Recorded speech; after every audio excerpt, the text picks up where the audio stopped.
Constipation हे progressive राहतं, म्हणजे जर आपण त्याची ट्रीटमेंट केली नाही तर पेशंटला संडास न होण्याची जी प्रक्रिया आहे ती ओव्हर द टाईम वाढत जाते.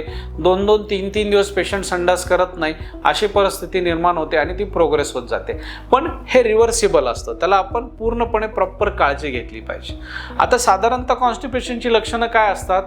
पोट दुखणं, पोट गच्च होणं, पोटामध्ये गॅस भरल्यासारखं वाटणं, ब्लोटिंग वाटणं, संडास साफ न होणं, संडासच्या जागेला दुखणं, संडासमध्ये रक्त येणं, संडासच्या जागेला पाईल्स होणं, फिशर होणं, फिशुला होणं, ह्या सगळ्या गोष्टी कॉन्स्टिपेशनमुळे होतात.